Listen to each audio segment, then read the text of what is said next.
Hello English Lit students, this is another Rossetti PowerPoint presentation. This one's on Maude Clare.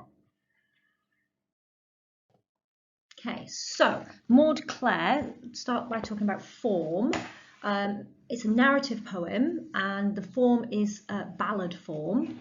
So we have a sheet about ballads, so if you want to remind yourself the history and why ballads are popular in the 19th century. Have a look at that. But some of the key features that allow us to call Maude Clare ballad form are 4-line stanzas, quatrains, the rhyme, just have the alternate lines rhyme, the two B's. It's got an iambic rhythm, and you have this alternate line length as well, 8 then 6. And what you can say about that, if you'd like to, in the exam, you want to comment on it, is that it creates a pause, which may create suspense in the middle of stanzas. Okay. Some lines, when you read the poem, have an extra metrical syllable, so it's not completely regular. It's a narrative poem, it's got dialogue, it's got characters, it's got setting, all those things. But the narrative containing dialogue is the feature that makes it like a ballad. That's what ballad form was for. So it's a narrative poem. So just to help you think about the narrative structure, the first 4 stanzas set the scene and the situation. We're outside the church on someone's wedding day. That's the first 4 stanzas. In the next 4, we get Maude Clare's voice, direct speech. Okay, and Maude Clare addresses Lord Thomas, the bridegroom. Then in the next 3, we have the climax of the plot, because this is like the dramatic moment when Thomas fails to reply and Maude Clare turns to address Nell. But then in the last 2 stanzas, we have an unexpected reversal when Nell answers back quite successfully. So, features of narrative poems, or narratives generally, that we can find. There is a third-person narrator at the beginning, speaks like a witness to the scene. Out of the church, she followed them. Yeah, like I was someone there witnessing this happen. He refers to Thomas as my lord. So, was the narrator a guest or a servant? Yeah, they're using his title. The narrator reports the words and actions and appearances of the characters, but doesn't enter the characters' minds. Okay, so it's a very straight telling style. The reader has to fill in the gaps, and we have to infer that from the details in the poem. There are some very dramatic moments that are very narratively exciting, like when Maude Clare returns Thomas's gifts to him. The diction is typical of the ballad form. We have simple diction, lots of repetition, and formulaic phrases. 3 key characters are described as pale, but the reasons are different. Thomas, we are explained, is pale with inward strife, so he's got a battle going on inside him. Actually, that is a little bit of an insight into what's going in his mind. Similarly, Nell being pale with pride. We're not told why Maude Clare was pale. Worth bearing in mind the Victorian stereotype prejudice in favour of pale skin being beautiful. That might explain.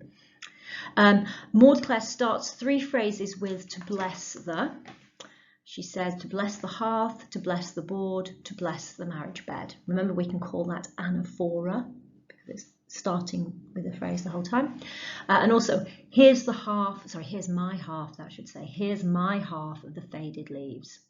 Here's my half of the golden chain. Nell's speech similarly repeats keywords and phrases. Loves me best of all. The speakers use well-worn idioms. I wash my hands, take it or leave it. There are words and phrases associated with the marriage service used throughout, which reminds us that they've just come from their marriage service. It's described that Thomas had hesitated before he kissed the bride. Yeah, and that's typically how a marriage service ends.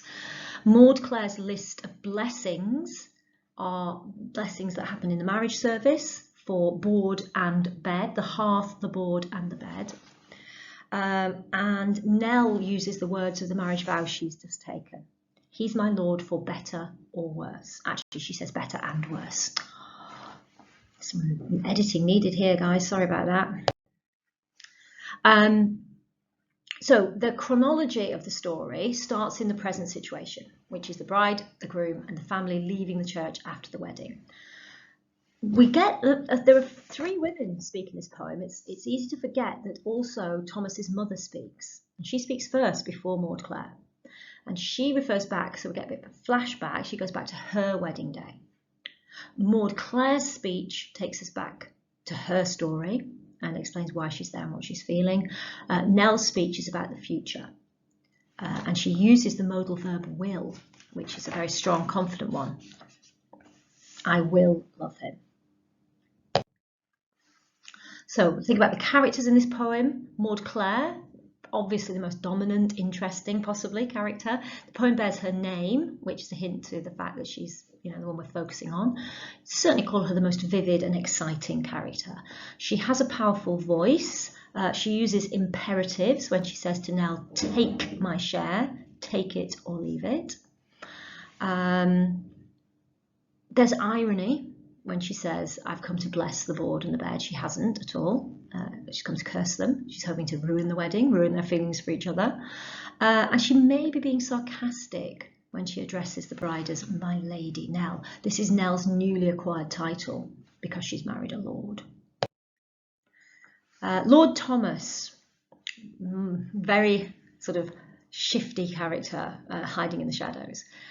We know he has a tale to tell, but not what it is, because his mother says, your father had just your tale to tell.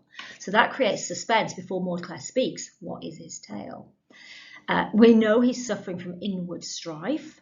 We're told he gazes long at Maude Clare, his former lover, before he kisses Nell, his present bride, from which we may infer he still loves or desires Maude Clare. Maude Clare is quite successful in shaming him in front of everybody publicly for his fickle love. And when he does try to speak, his speech has these 3 dashes in. So he can't speak, he can't defend himself, and he can't stand up to Maude Clare. He represents the sexual double standard of Victorian times, that a man can still marry after having a sort of full relationship, which would have been sort of not done for a lady. We also have in this poem these 2 types of femininity that we've talked about before. Rossetti often appears to contrast 2 young women, a good one and a bad one. Maude Clare is far more striking than Nell. She's described as a queen, whereas Nell is compared to a village maid. Maude Clare is taller, wiser and fairer than Nell, by Nell's own admission. Those are comparative adjectives, used when there's 2 things to compare. Nell's triumph appears to be due to her chastity, quite like in an apple gathering. The girls who did not succumb to their own desires or to the persuasions of their boyfriends are rewarded with marriage. And the conflict in the poem is actually between these 2. Although Maude Clare turns up to shame Thomas, the real battle is between Nell and Maude Clare. Some of the imagery is all physical, it's actually there, it's just what it maybe symbolises. So Maude Clare throws back half of a golden chain. We can say that was probably a love token from Lord Thomas to Maude Clare. And it's a very symbolic one, isn't it? Here's my golden chain, I'm going to half. You have half, I have half. That's like we're a pair, we go together. Also his wealth and status if he has a golden chain. Significantly though, he doesn't give her a ring. Yeah, a ring means you're going to marry someone. They gathered lilies. Oh no, their feet were among the lily leaves. We're well aware now that leaves are symbols of virginity. But, however, the words from this diction described as budding and plucked. The faded leaves we plucked from the budding bough. The lilies are budding now. They create a sense of virginity lost. Even some critics would suggest that Maude Clare is herself pregnant. So budding is growing big with, the next thing. The leaves are also described as fading, which is what happened to his love and his commitment to her. And she describes that Thomas's love has lost its bloom. which reverses the usual gender association of women's looks and them losing their bloom like flowers, which is quite a smart move on Lord Clare's part. So there's an unresolved ending and a third-person narrator, which make it hard for us to be sure where the reader's sympathies are being directed. They may even change. You can say about this that it makes us look more closely at the characters and the situation and the issues around fallen women and double standards. Do we sympathise with Maude Clare? Do we sympathise with Nell? Does it change? Both Thomas and his father had done this, had a sexual relationship with a woman who they then didn't marry. So this poem does show the fate of fallen women and the triumph of chaste ones. Whether it's fair or not, Rossetti points out this is often what happens. Thomas's mother is confident the marriage will succeed. So I think that's an answer to why do we start with Lord Thomas's mother saying, oh, your father did exactly the same, but we've lived happily together ever after. Maybe suggests Rossetti saying this marriage will work, but only because both these brides are willing to love their husbands despite them having loved another woman previously. So that's that sort of Victorian idea that women have to be more forgiving than men of their husbands.